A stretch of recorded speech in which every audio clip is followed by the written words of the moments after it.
Na nara ku the manya janko maja ichidi tendeni ya family uyeku. Let them be exposed by the power of the Holy Ghost. Hallelujah.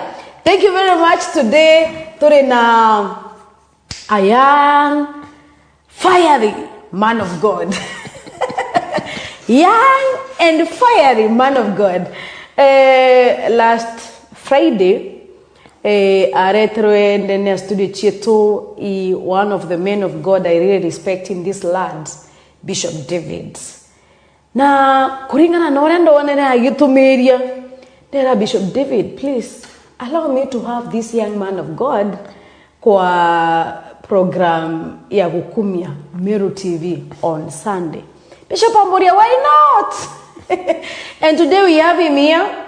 You know, Magita John the Jarambo na nini Antoyan Barina Mwanki Jogo Tumiria. This gospel, I feel good. I feel like supporting them and making them become. Bwana Yesu asifiwe. Ndio ntumwana Jojo kuna Bishop na kumuleta studio. Akamu opportunity amwera preach the word. I want to sit here. You know, that thing really humbled me. Bishop ejire akarandiru tere, and this young man of God preached, and he preached fire.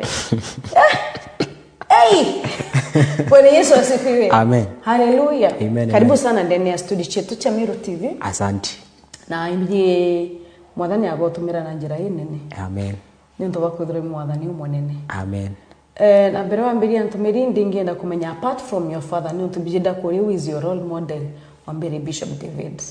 Maybe someone international preacher. Who have you been looking to? Been looking to Apostle Ile Kimani. So have Mr. T. They are great inspiration in my life. Yes. Outside Kenya? Pastor Chris. Wow, I knew it. Hey! I knew it. Pastor Chris Oyakilome, is it? Yes, yes. Thank you. They are great inspiration. Yes. Okay, that's very beautiful.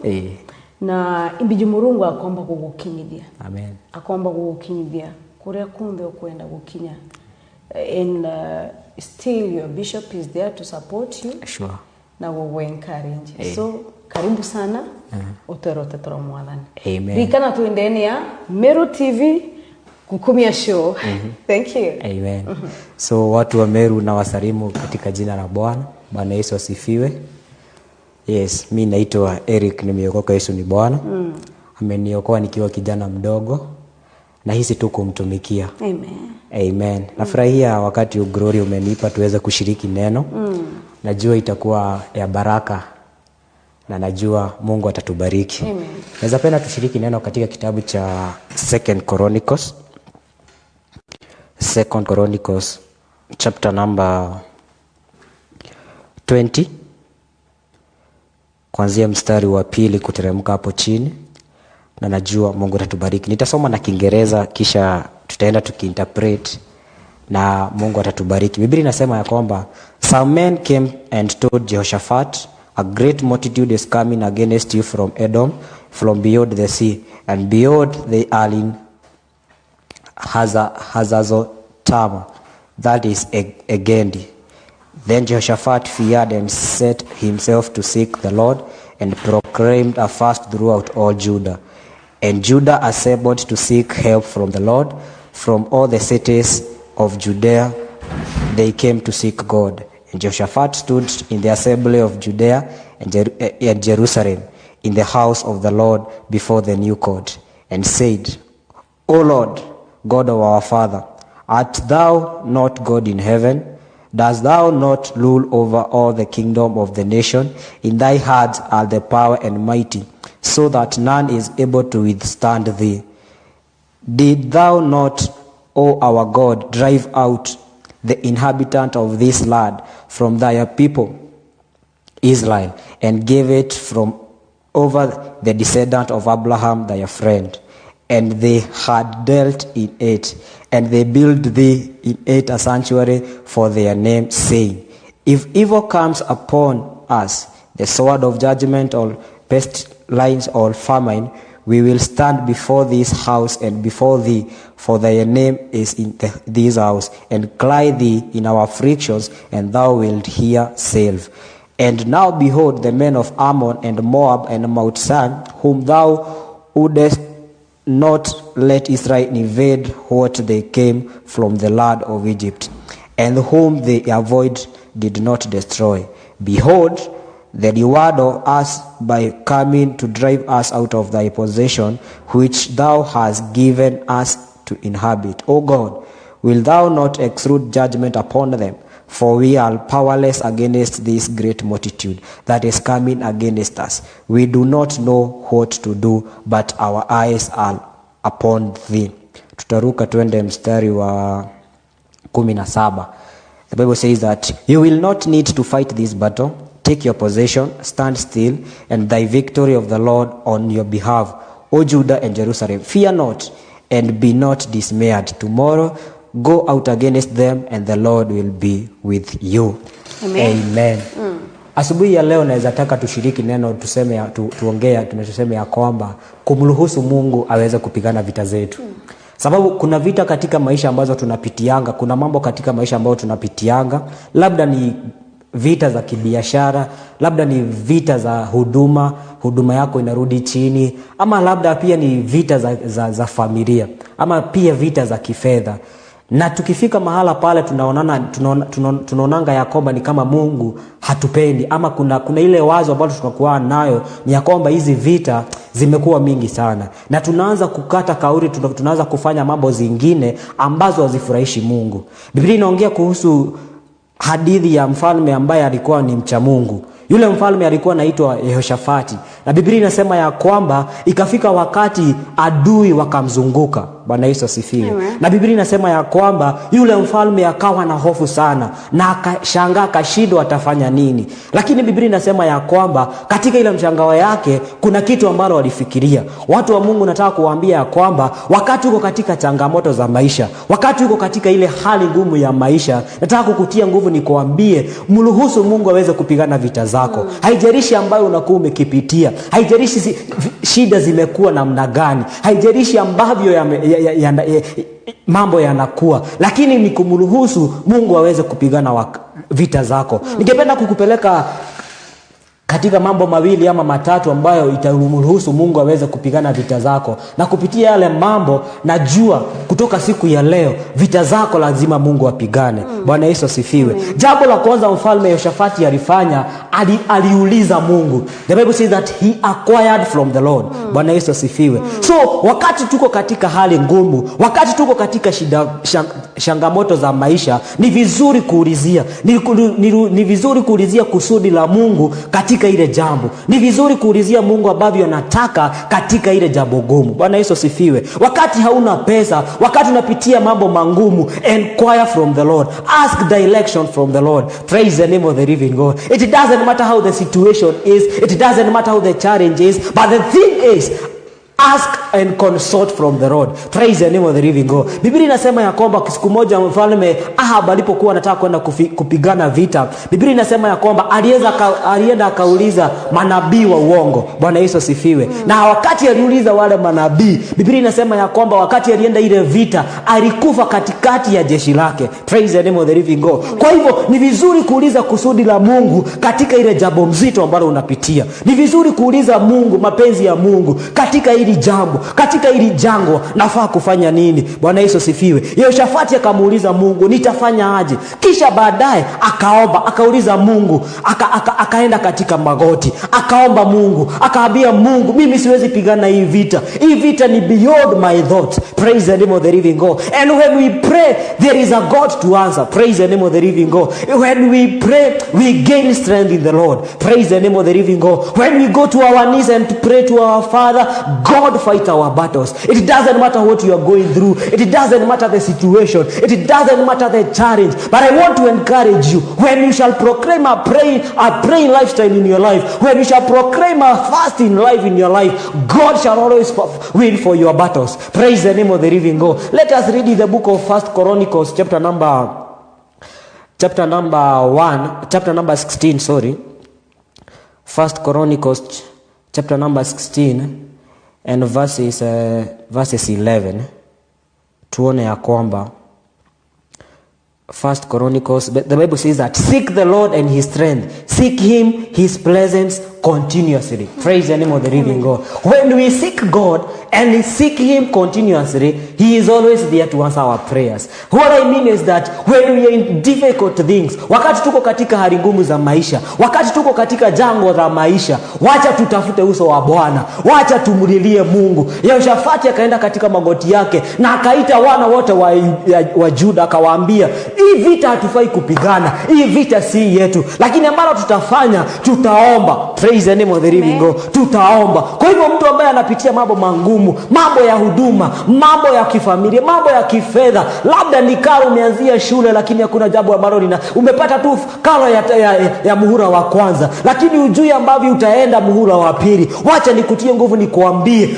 omba na uambie Mungu, mimi hii vita siwezi pigana, nipiganie hii vita. Na nakwambia Mungu hawezi danganya, ambavyo anasema ndivyo anaahidi. Kwa hivyo asubuhi ya leo, wewe ambaye unapitia jambo ngumu katika maisha, hali ngumu katika maisha, I've come to encourage you and tell you, allow God to fight the battle. And the third thing that I want you to do, Yehoshafati alifanya, Yehoshafati akamkumbusha Mungu kuhusu ukuu wake. Bwana Yesu asifiwe. Akakumbusha Mungu, na sisi ulikuwa na wana wa Israeli wakati walikuwa katika jangwa, wakati walikuwa katika mji wa Egypt, ni wewe ndio ulikuwa pamoja na wao, wewe ndio uliwapatia chakula, wewe ndio uliwapatia maji, mavazi yao haikuisha. Yehoshafati akakumbusha Mungu ukuu wake mahali ambapo walitoa wana wa Israeli. Kwa hivyo jambo la tatu ambalo unafaa kufanya ndipo Mungu aweze kupigana vita zako, mkumbushe ukuu wake. Mkumbushe wakati ulikuwa unaanza ile huduma, wakati ulikuwa unaanza ile familia, wakati ulikuwa unaanza ile biashara, Mungu ulikuwa pamoja nasi, Mungu ulikuwa pamoja nami. Na wakati huu ambapo biashara yangu ni kama inaisha, wakati huu ni kama kwamba biashara yangu inaenda kuisha, Mungu kuwa pamoja nami, Mungu nipiganie hii vita. Na nakwambia ya kwamba Mungu si mwanadamu adanganye, lazima atakupigania ile vita. Kwa hivyo mtu wa Mungu, nataka kukutia nguvu nikwambie, haijalishi ambayo umekuwa ukipitia, haijalishi changamoto ambayo umekuwa ukipitia, but the thing is, allow God to fight your battle. It doesn't matter the situation, it doesn't matter the challenge, but remind God of his greatness. The Bible says Yehoshafati akakumbusha Mungu kuhusu ukuu wake. Na kupitia hivyo Amen.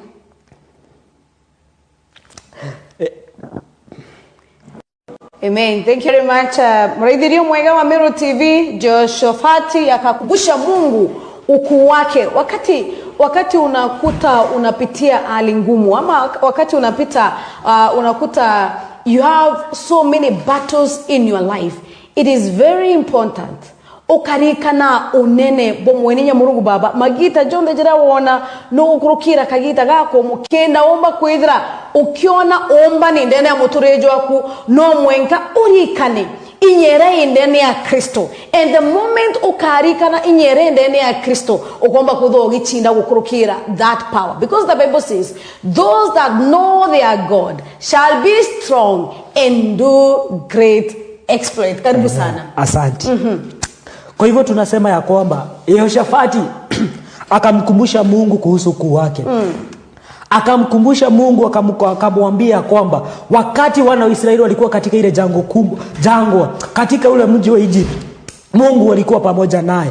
Na Biblia inatuambia ya kwamba akamkumbusha Mungu. Kwa hivyo katika changamoto za maisha, Madam Gloria, ni vizuri kukumbusha Mungu mahali ambapo amekutoa. Sure.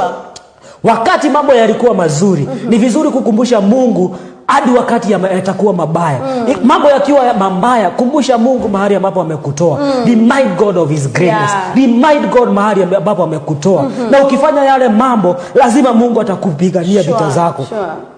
Jambo la nne ambalo nataka tufanye ni kuwa na madhabahu. Ni vizuri kuwa na madhabahu, watu wa Mungu. Yehoshafati akajengea Mungu madhabahu. Na wakati alimjengea yale madhabahu, walikuwa wana wa Israeli walisimama katika ile madhabahu na wakaambia Mungu, wewe ndio ulituambia tukipitia katika shida, tukiwa katika jangwa, na tusimame katika ya madhabahu, utatupigania. Wacha nikuambie Gloria, wakati uko na madhabahu ambayo inakupigania, Mungu lazima akupiganie. Kuna mtu anaitwa Jacob. Jacob alitengenezea Mungu madhabahu katika a praise God Bethel. Na Biblia inasema ya kwamba wakati alimtengenezea yale madhabahu, Mungu alimkumbuka baada ya miaka 14. Biblia inasema ya kwamba wakati alienda kumfanyia Laban kazi miaka 7 mara ya kwanza, miaka 7 mara ya pili, Biblia inasema ya kwamba Mungu akamkumbuka madhabahu alikuwa amemjengea. Miaka 14 ilikuwa imepita na akamkumbuka. Praise the name of the living God. Kwa hivyo ndivyo Mungu anaweza kupigana vita zako. Lazima ukuwe na madhabahu. Madhabahu ambayo itakuwa inaongelea sababu yako. Praise the name of the living God. Acha nikuambie, unaweza taka Mungu akupiganie. Kama una madhabahu ambayo itakuwa ikikupigania, Mungu hawezi pigana vita zako. Praise the name of the living God. Jacob was reminded, God remembered Jacob because of an altar he created at a place called Bethel. Kwa hivyo na akaweza kupigana vita zake. Kwa hivyo ndivyo Mungu aweza kupigana vita zako, lazima ukuwe na madhabahu. Amen. Have a sanctuary that will be speaking on your behalf. A sanctuary, an altar that will be speaking on your behalf. It doesn't matter the situation. Create an altar for God. Have an altar for God. And the Bible says, when you shall have an altar and stand at that altar, the God of Israel shall fight for you. The God of Jacob shall fight for you. It doesn't matter the situation. All you need is to have an altar. Have an altar for God. Kuwa na madhabahu ya Mungu, Madam Gloria. Madhabahu itakuwa inaongea sababu yako. Ukiwa katika jangwa, utakuwa unakumbusha Mungu, kumbuka jambo fulani ambalo nilikufanyia, naye Mungu anakumbuka. Utakuwa unakumbusha Mungu, kumbuka kitu fulani ambalo nilikufanyia, naye Mungu anakupigania. Amen. Uruhusu Mungu aweze kupigana vita zako. Amen. Thank you. Allow God to fight your battles. Thank you. And the Lord, surely, if he fought kama alipigana vita ya wana wa Israeli, pia yako atapigana asubuhi ya leo. Amen. Kwa hivyo tuseme tumruhusu Mungu apigane vita zetu katika jina la Yesu Kristo. Tukifanya hivyo, Mungu lazima atatupigania. Amen. Amen. Amen. Amen. Thank you very much. Well, son, man of God. Amen. That was very powerful. Amen. Kila wakati ambapo unapitia changamoto ya maisha, the battles of life, run to God. Amen. Inquire from the Lord. Amen. No kwamba kubo ukiona ombani bwa Kristo. By the way, magita jamwe na te jamwe jonde utegwetia waro wanagwe nago mana rungu kiruja kana na ibango kiruja. Sometimes you wait mwenka murungu akakwira uro kwamba kubo kirondo aiji. Can you imagine kuina ake kudioronka ake and the walls of Jericho came down. Ukweli. Kudioronka ake just that. Bwana Yesu asifiwe. Ndo acha mwathani kana ria murungu atonya kirindo achietu kwithera kwina mwanya muno na rira tugabatu ature twingwa twambirie guchokaniria twambirie kurumana. I give God all the glory for that powerful word. Amen. Ingwetikia roteto ruru komba kutharo kikuthari mananjira yenene na kumana ruketha kwina change no garuruku bubu nene ndeni ya motorejo wako. Amen. Thank you very much. Asante. Thank you again. Asante guru. Thank you again. Amen. And come again. Come again. Amen. That's Amen. awesome. Ningera wakuthokira bana muraithirio mwega wa Miro TV. Arafu kumau tikithwa it is okay utwe namba ku kana ne bishop ugato. Arafu tumagaruke. Naweza wapea. It's fine. Kwa hivyo nitasalimia watu wawili ambao wananitazama. Yeah, do. Niweze kusalimia wazazi wangu wakiwa pale Murang'a.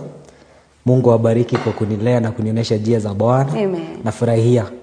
Pia naweza salimia another man of God akiwa mahala pale Nyeri. Naitwa Pastor Solomon Changi. He is also a spiritual father. Mungu akubariki na akutende mema. Na pia nisalimie marafiki zangu wote na ambao wananifuata na ambao wamekuwa katika the first front kunisupport. Mungu awabariki sana na watende mema. Unaweza nipata YouTube na kuanga na a YouTube channel inanijiita Eriko Blessed. You can subscribe and support the channel na Mungu atawabariki. Pia niseme tu Mungu awabariki na watende mema. Ujasalimia Bishop. Amen. Nisalimie Bishop David Geshaga. Asante sana kwa kunipatia hii fursa. Mungu akubariki na akuinue na akutende mema. Nimefurahia sana. It's just an honor. Mungu akubariki na akutende mema. Tueleze mahali kanisa yenu iko. Kanisa iko pale Makutano hapo opposite. Ukiingia na hiyo barabara ya kwenda Navanda. Navanda hapo opposite Navanda. utapata kanisa iko pale kubwa sana ya mawe, inajiita Jesus Exhortation Center. Kuja pale tushiriki. Iko na mabati ya rangi. Na iko na sababu Bishop lazima aseme mabati ni ya rangi gani. Iko na mabati ya color red. Yes. Amen. Kuja tushiriki mahala pale siku ya leo. Actually leo ilimekuwa wiki ya vijana na tumebarikiwa sana na vijana. Kwa hivyo kama ushiriki uende katika kanisa na umekaa tu hivyo kwa nyumba, kuja tushiriki mahala pale na Mungu atakubariki. Amen. Na labda Gloria, labda kuna mtu ambaye hajaokoka na ambaye anatutazama. Especially these young people. Kwanza hao ukweli. Ningependa tu urudie hii ombi nyuma yangu, na najua maisha yako itabadilika na itakuwa ambavyo iko katika jina la Bwana. Rudia hii ombi nyuma yangu na Mungu atakubariki. Sema: Bwana Yesu, naja kwako. Nimegundua mimi ni mwenye dhambi. Nisamehe Bwana. Ufuta jina langu katika kitabu cha mauti na uliandike katika kitabu cha uhai. Shetani, mimi na wewe kutoka siku ya leo tumeachana. Mimi ni wa Yesu. Katika jina la Yesu tumeomba na tumeamini. Amen. Amen.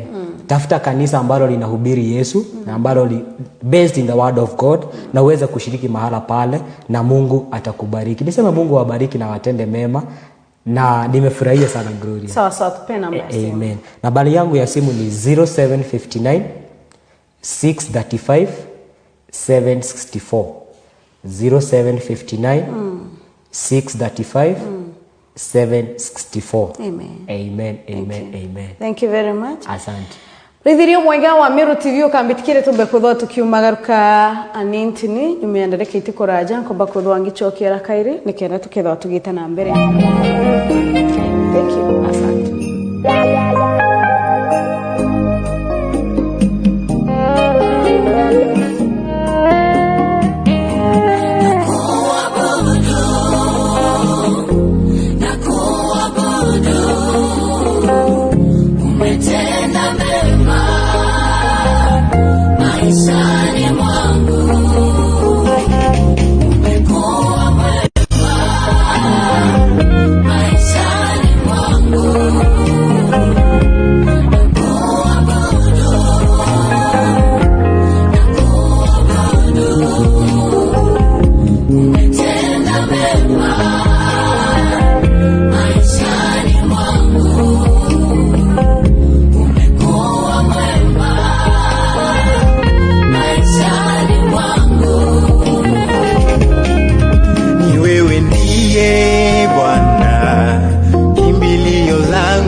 Umaminifu maishani, umaminifu na kuabudu